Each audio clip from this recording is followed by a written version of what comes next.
Hello, my name is Allison Crystal, and I am a math teacher here at Redwood High School. Today, I'm going to go over our variety of course offerings after the geometry year. So I have made a presentation, so bear with me for one moment as I get that started. All right, let's see, nice and big, and away we go. All right, so post-geometry course options.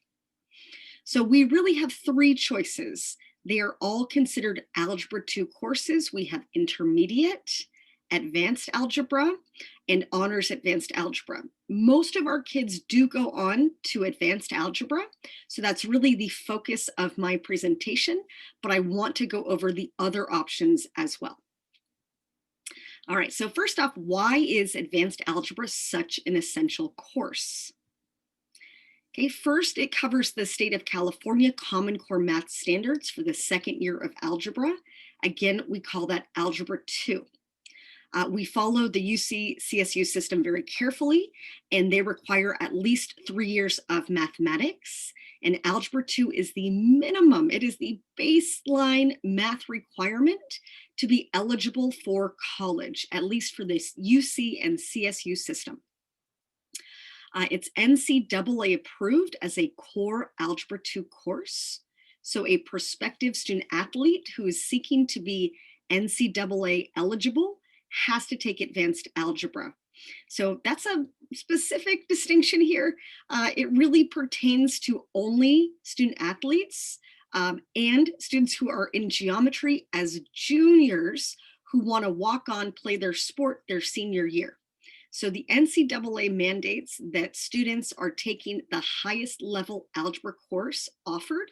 So between intermediate and advanced algebra, they require advanced algebra. So it only pertains to a very specific student, again, has to be junior currently in geometry that is looking to play their sport once they get to college. All right, the class supports the district's stated mission for all students to master core competencies and critically analyze information. And successful completion of this course will prepare students for pre-calculus. Okay, other options include statistics, AP statistics, or topics in modern mathematics. Topics in modern mathematics is more of a project-based course. So that is appealing to our creative students who maybe don't enjoy a traditional lecture-based math approach. We also see after the Algebra 2 year that many of our students who love math, they can double up. So we do see students after Algebra 2 take pre-calculus with statistics, could be at the honors or AP level, but that is an option. Okay, our intended audience is always students who are looking to continue their education by going on to a 4-year college or university. All right, are there other math courses besides advanced algebra? Well, absolutely, right? But we do know that most of our students do go on to take advanced algebra. So after the geometry year, we also have intermediate algebra. So this course previews many Algebra 2 topics, but there's lots of time built in to review crucial Algebra 1 skills. So this is really an ideal choice for a student who really needs further fundamental first-year algebra content. Okay, so we think of it as time to review Algebra 1 and preview many of the core concepts in a traditional Algebra 2 class, just not going as in-depth as we would in the Advanced Algebra course.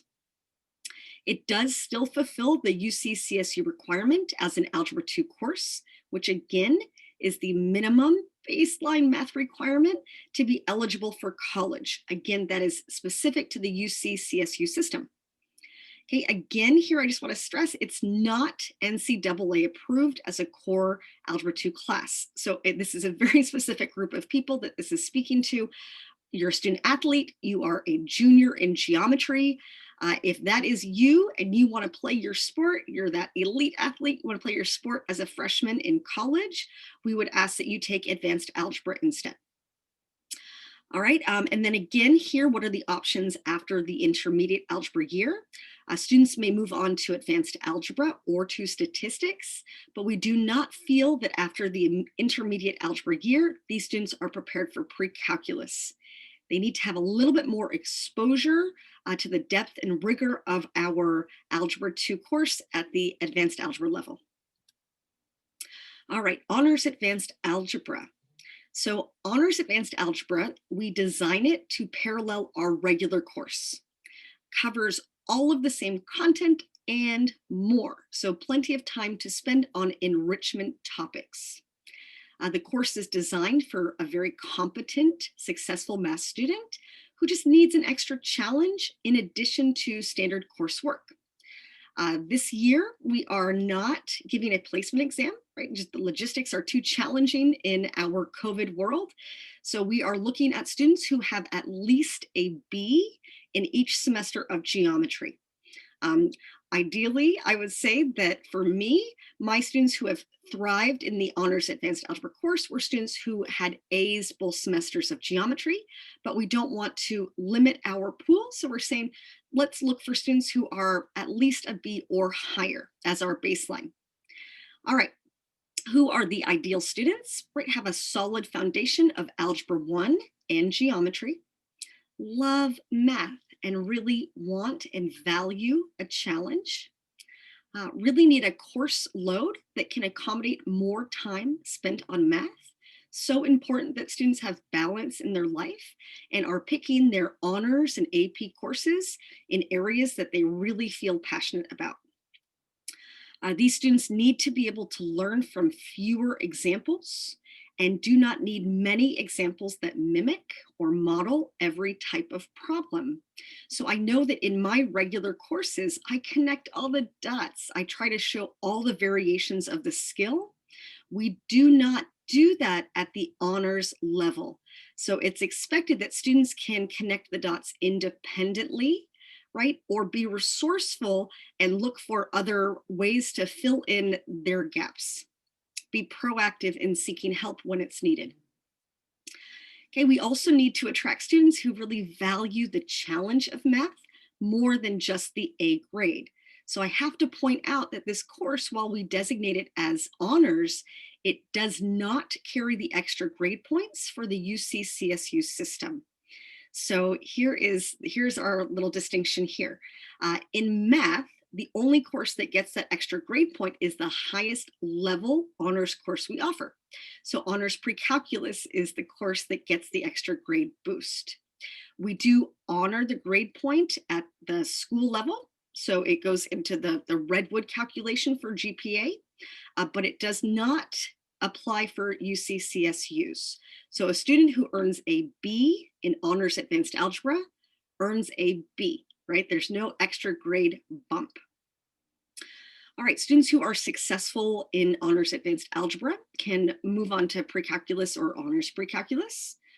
They could also take statistics, AP statistics, or topics in modern mathematics. And as I brought up before, after the Algebra 2 year, you can double up. So you could take statistics with pre-calculus. Again, could be honors AP, could be that you take pre-calculus with AP statistics. You could take honors pre-calculus with regular statistics. So I've seen all those different combinations.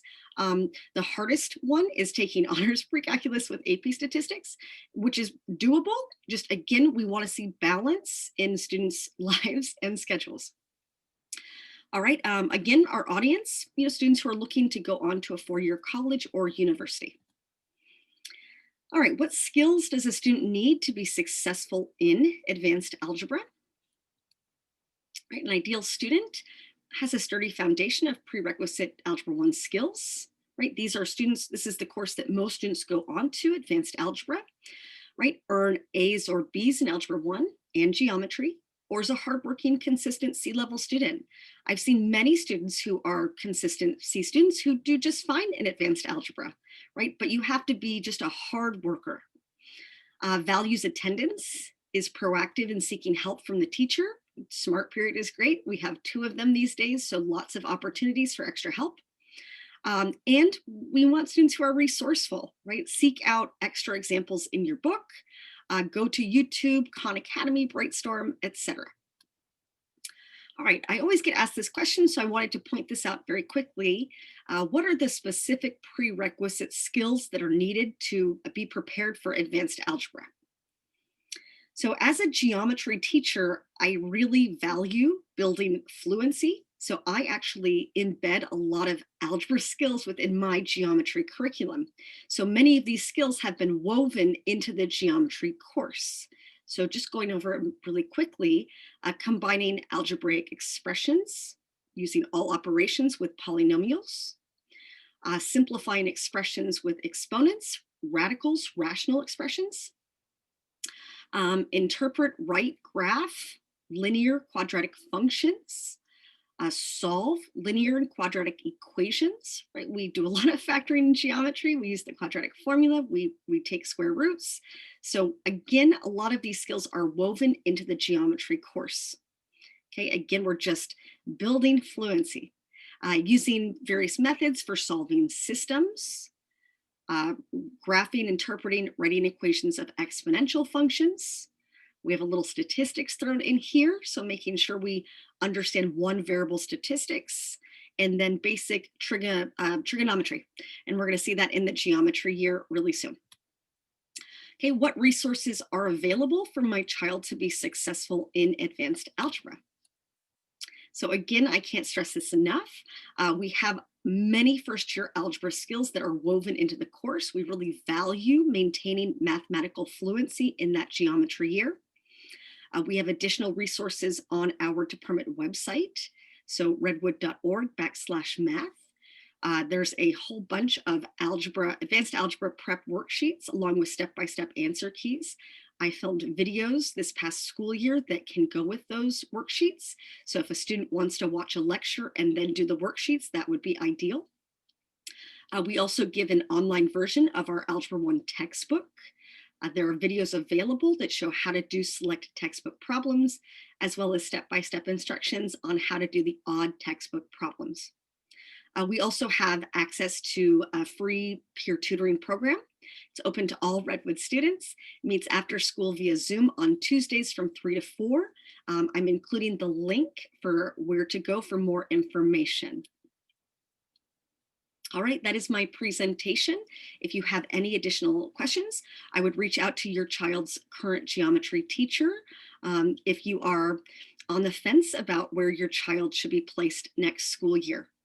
One thing I need to point out for Honors Advanced Algebra is that when we place students, we do place students into either intermediate or advanced algebra. It does not automatically place a student into the honors course. We usually wait until the end of the semester, make sure that all of the grade requirements have been fulfilled.